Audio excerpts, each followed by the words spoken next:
자, 그다음에 선한 사마리아인의 비유에 나오는 이웃 사랑의 모습을 조금만 소개를 해드리겠습니다. 제가 이웃 사랑의 중요성하고 고린도 13장에서 제가 두 가지를 소개해드린 건데요. 저도 하도 서둘러 사다 보니까 저도 좀 정리할 필요가 있어요. 하나는 이웃 사랑이 얼마나 중요한가. 이웃 사랑이 얼마나, 여기도 또 나옵니다만 이웃 사랑이 얼마나 중요한지를 우리 알아야 되고, 이웃 사랑의 근본적인 모습은 이웃의 유익을 추구해 주는 사랑이라고 하는 거. 그것이 아니라면은 내가 아무리 희생적으로 애써서 해도 내가 나의 무슨 목적을 추구하는 것이 그 안에 있으면은 그것은 이웃 사랑이 아니라는 거예요. 그런데 이거는 정말 우리가 착각에 많이 빠집니다. 내가 내 교회를 위해서, 그런 성도들 많이 있습니다. 내 교회를 위해서 온 재산을 바치고 힘을 다해서 교회를 사랑했는데 그것이 그냥 교회만 사랑하는 것이었다. 다른 사람에 대한 관심이 전혀 없었다. 그러면 좁은 사랑이 되어버리는 거예요. 하나님 보실 때 별로 사랑이 아닌 거예요. 그리고 그렇게 열심히 애쓰는 것도 내가 오직 하나님으로부터 칭찬받는 종이 되고 싶다는 그런 마음만 있으면은, 그것으로 인해서 정말 어떻게 이웃에게 복음이 전파되고 이런 거에 대한 개념이 별로 없이 그런 것만 추구하면서 하면은 그것도 진정한 이웃 사랑이 되지 않는 거예요. 근데 우리는 그것이 단주라고 하는 경우가 참 많아요. 우리의 마음이. 그래서 우리의 마음을 우리가 돌아볼 수 있는 그 성경 말씀에 대한 이해가 우리들에게 많이 필요한 겁니다. 자, 선한 사마리아인의 비유를 좀 보겠습니다. 선한 사마리아인 비유 여러분 아시잖아요. 설명 안 해드리고 말씀을 그냥 들어가면은, 선한 사마리아인의 비유에서 우리가 첫 번째로 볼 수 있는 것도 뭐냐면은, 자, 선한 사마리아인 비유를 말씀하기 전에 배경을 제가 말씀드리겠습니다. 한 율법사가 예수님에게 질문을 했는데, 우리가 오늘 읽은 본문과 굉장히 비슷한 질문을 했어요. 그런데 오늘 우리가 읽은 본문에서는 제일 큰 계명이 뭔지 물어봤잖아요. 근데 누가복음 10장에서는 율법사가 그걸 물어보지 않고 어떻게 하여야 영생을 얻을 수 있는가 물어봤어요. 그랬더니 예수님이 너는 어떻게 알고 있느냐? 그러니까 이 사람이 하나님을 사랑하고 이웃 사랑하라 그랬습니다. 그러니까 예수님이 그래, 그럼 그렇게 해라. 잘 안 해, 해라. 그러면 예수님이 지금 가르쳐 주신 것은 영생의 길이 하나님 사랑과 이웃 사랑이라는 거예요, 그죠? 그리고 나서 이 사람이 내 이웃이 누굽니까? 그러니까 선한 사마리아 비유는 예수님이 말씀해 주셨어요. 그러면 조금 전에 영생의 길이 하나님 사랑과 이웃 사랑이라고 예수님이 가르쳐 주셨는데, 이 지금 선한 사마리아인 비유를 보면은 제사장하고 레위인은 이웃을 사랑한 겁니까? 안 한 겁니까? 그럼 이 사람들은 어디로 가는 거예요? 죽으면은. 좀 무서운 말이지만 영생의 길을 가지 못하는 사람들이잖아요. 이렇게 예수님께서 무섭게 가르쳐 주시거든요. 그래서 그 말씀을 하신 직후에 선한 사마리아 비유를 말씀하신 것은, 이웃 사랑이 어느 만큼 중요하냐면은, 이웃을 사랑하지 않으면은 그 사람의 직분이 무엇이었든지, 평소에 예배를 얼마나 많이 드렸든지, 설교를 얼마나 많이 했든지, 그런 거는 전부 구원과 관계 없어져 버리는 거예요. 그러니까 아까 고린도서 13장과 비슷하죠. 내가 사랑이 없으면은 천사의 말과 방언을 해도 소용없고, 산으로 옮겨도 소용없고, 내 재산을 다 갖다 바쳐도 소용없고, 그거랑 똑같잖아요. 이 제사장이 얼마나 제사를 많이 드렸겠어요. 설교를 얼마나 많이 했겠어요. 그 설교 중에 전도도 많이 했을 것이고, 기도도 수없이 했을 것이고, 그럼에도 불구하고 이 사람은 지금 이웃 사랑하지 않은 것 때문에 구원의 길을 가지 못한다는 거예요. 그래서 선한 사마리아인의 비유도 첫 번째로 가르치는 건 뭐냐면은, 이웃 사랑이 제일 중요한 것이다. 55쪽에 보십시오. 이웃 사랑이 가장 중요하다. 종교 지도자마저도 이웃 사랑이 없으면 파멸된다. 이 정도로 가르치는 것이고, 그 다음에 이제 이웃 사랑에 대한 모습을 가르쳐 주는데, 우선 이웃 사랑이라고 하는 것은 예수님께서 뭐 순서가 없지만 여기 적힌 순서대로만 소개를 해드리면, 이웃 사랑이라고 하는 것은 이웃이 되어주는 것이라고 가르칩니다. 율법사가 이렇게 물어봤습니다. 하나님을 사랑하고 이웃 사랑하면 된다 그러니까 율법사가 좀 한번 여러분 생각해 보세요. 재미로 한번 생각해 보세요. 왜 하나님을 사랑하고 이웃 사랑하면 된다 그러는데 율법사가 하나님을 어떻게 사랑하는 겁니까? 안 물어보고 이웃이 누굽니까만 물어봤을까요? 그것은 하나님 사랑에 대해서는 나는 자신 있다 이거예요. 나 그거 의심할 사람은 하나도 없다고 생각하는 거예요. 자기 혼자. 하나님 사랑은 나도 그러니까 나도 인정하고 남들도 인정하는 거야. 신경 쓸 필요가 없고, 이웃 사랑에 대해서는 내가 한번 의롭게 보이려고, 자기가 의롭게 보여, 내가 이웃을 정말 사랑한다는 것을 확실히 알려주기 위해서, 그럼 이웃이 누굽니까? 하고 물어보는 거예요. 이게 자기를 드러내려고 그러는 거예요. 지금 이기려고 그러는 거거든요. 예수님에게. 이웃이 누굽니까? 그래서 예수님이 이웃이 누구다 그러면은 그 사람들은 내가 완전히 사랑했죠. 당신 사랑했습니까? 뭐 이제 막 논쟁을 지금 붙으려고 그랬을 거예요. 어쨌든 자기를 의롭게 보이려고 이웃이 누굽니까? 하고 물어보는 거예요. 그런데 예수님이 뭐라고 대답하죠? 이웃이 누구라고 대답해 줍니까? 아니죠. 사마리아인의 비유를 쭉 얘기한 다음에 질문을 거꾸로 해요. 누가 강도 만난 자의 이웃이 되겠느냐? 자, 이 율법사를 보세요. 율법사는 이게 자기예요, 자기. 그러면 자기가 중심에 서가지고 내 이웃이 주위에서 누가 내 이웃입니까? 이렇게 물어보잖아요. 예수님은 이웃이 중심이 돼가지고 누가 이 사람의 이웃이 되겠느냐? 설명이 잘 됐을까요? 거꾸로 됐죠.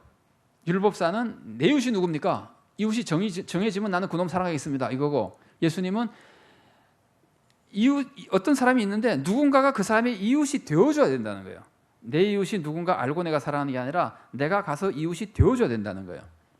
그래서 이거를 이걸 설명하는 분들이 어떻게 설명하냐면은 조금 어렵게 표현하면은 이웃이 사랑을 만들어내는 게 아니고 사랑이 이웃을 만들어낸다는 거예요.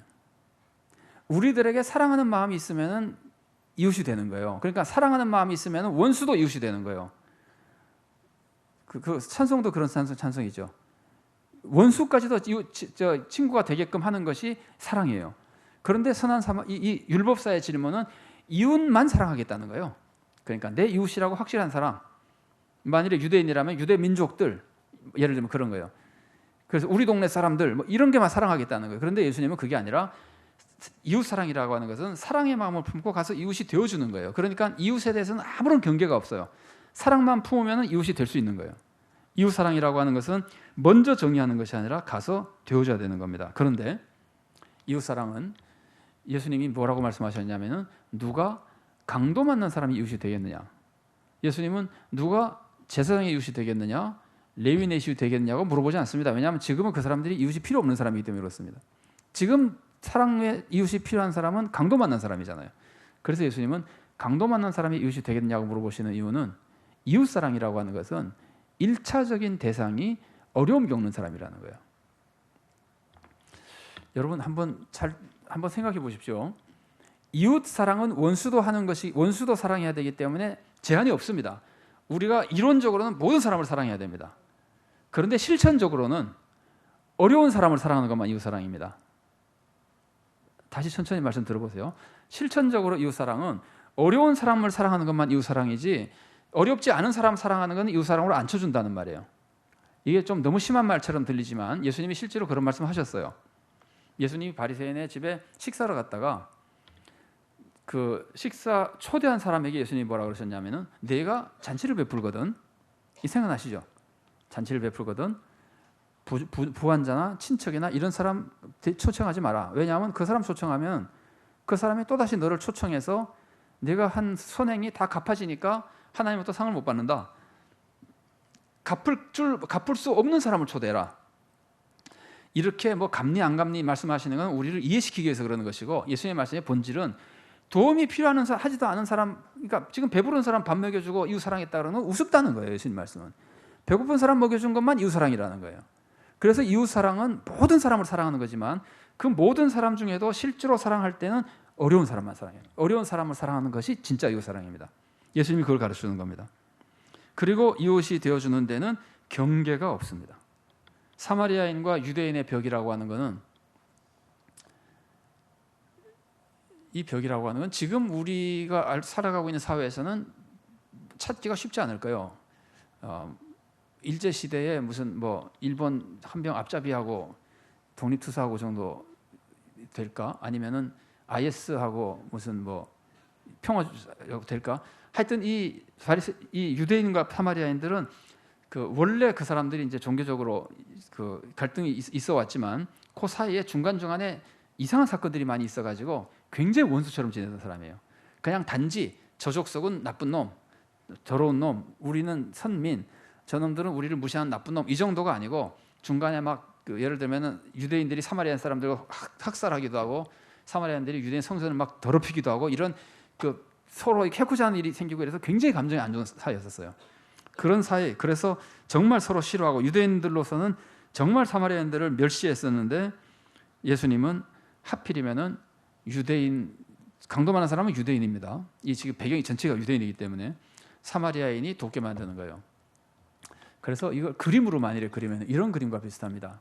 예수님이 이 비유 말씀이 어떤 사람이 유대인이 한 사람이 강도 만났는데, 여러분이 상식적으로 생각해 보세요. 유대인이 강도 만났는데 처음에 제사장이 지나가다가 그냥 지나갔다. 레위인이 지나가다가 그냥 지나갔다.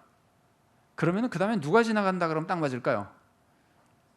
유대인 평민이 지나간다 그러면 딱 맞을 거 아니에요. 그냥 보통 사람이 지나간다 그러면 딱 맞을 거 아니에요. 그 다음에는 뭐 평민이 지나가다가 도와줬다 이러면 자연스러운데, 예수님의 말씀은 비유로 하자면, 그러니까 비교로 가치로 말하자면은 갑자기 개가 지나간 거나 마찬가지예요. 사람이 지나간 게 아니라 그렇게 상대할 수 없는 존재가 지나간 거예요. 그런데 그 사람이 도와줬다는 거예요. 그러니까 이거는 비유니까 예수님이 만드는 이야기입니다. 왜 예수님이 등장인물을 이렇게 만드셨냐면은 유대인과 사마리아인의 벽을 허는 것이 사랑의 모습이라는 걸 알려주고 싶은 거예요. 그리고 여기서 사랑이 가르쳐주는 것 중에 이웃의 형편을 알아야 사랑할 수 있다는 겁니다. 강도 만난 사람이 쓰러져 있어도 내가 딴청하느라고 못 보면은 사랑을 할 수가 없잖아요. 강도 만난 사람이 쓰러져 있다는 것을 아는 사람만 사랑할 수 있는 겁니다. 그래서 사랑은 지식이 있어야 할 수 있습니다. 그러나 알고 있는 것은 사랑이 아닙니다. 사랑에 꼭 필요한 거지만 사랑은 아닙니다. 자, 제사장은 알았지만 사랑하지 않았죠. 그러니까 제사장은 알았어도 사랑하지 않았어요. 그러니까 아는 거는 사랑이 아니에요. 그러나 알지 못하면 사랑할 수가 없어요. 꼭 알아야 돼요. 재밌는 거는 제사장 이렇다 그러지만은 더 희한한 거는 사탄은 더 잘합니다. 아는 걸로만 따지면 사탄은 하나님도 우리보다 더 잘 알죠. 그런데도 사탄은 사탄이잖아요. 사탄은 인간의 형편도 우리보다 더 잘 알 거예요. 아마 잘은 몰라도 더 잘 알 거예요. 그런데도 불구하고 사탄은 전혀 사랑하지 않잖아요. 그러니까 우리는 아는 것으로 뭐 한 것처럼 생각하면 안 돼요. 근데 사람들은 좀 이상해가지고요. 대체로 그런 것 같아요. 사람들이 이상해가지고 말을 많이 하면은 자기가 하는 줄 알아요. 많이 들어도 자기가 하는 줄 알아요. 그래서 아마 여러분 그런 경험이 있으실 겁니다. 이 젊으신 분들은 잘 모르겠고 나이가 드신 분들은 한참 군사 독재 때문에 막 고통 당하고 이럴 때 어디 가서 앉으면은 막 독재자 욕하잖아요. 말로 한참 독재자 욕하면 자기가 민주투사인 줄 알아요. 아무것도 안 해도 말 많이 한 걸로 자기가 민주투사인 줄 알아요. 좀 그런 것 같지 않습니까? 저는 그런 느낌을 많이 받았습니다. 아무것도 안 해도. 이게 신앙생활로 한번 생각해 보세요. 교회에서 우리가 수시로 사랑한다 그러잖아요. 예배 드려도 한 번 예배 몇 번씩 서로 사랑한다 그러잖아요. 그러고 자기가 사랑하는 줄 알아요. 아니, 제가 볼 때 그런 것 같아요. 여러분 뭐 본심은 모르겠는데 제가 볼 때 그런 것 같아요. 사랑하라는 말을 수없이 듣잖아요. 그럼 자기가 사랑하는 줄 알아요. 그래서 예수 믿는 사람들은 밖에 나가서 사랑하는 걸 무서워해요. 아, 난 사랑 지금 너무 많이 하고 있는데 조금 더 사랑하면 완전 바보 되는 거 아니야? 이거 완전히 손해보는 거 아니야? 하나도 사랑하지 않아도 사랑한다는 말을 자꾸 하고 사랑하라는 말을 자꾸 듣고 나면은 자기가 사랑하는 줄 알기 때문에 나가서 조금만 뭐 사랑하려고 그러면은 예수 믿는 것 때문에 손해보는 것 같은 착각을 일으키는 것 같아요. 제가 성도님들을 많이 이렇게 뵙고 우리들의 신앙생활을 제 나름대로 살펴볼 때 좀 그런 것 같아요. 그런데 아는 거, 듣는 거, 말하는 거 사랑 아닙니다. 사랑은 그 마음에 감정이 생기는 게 사랑입니다. 불쌍하다. 저 사람이 좀 잘 됐으면 좋겠는데 감정이 생길 때가 사랑입니다.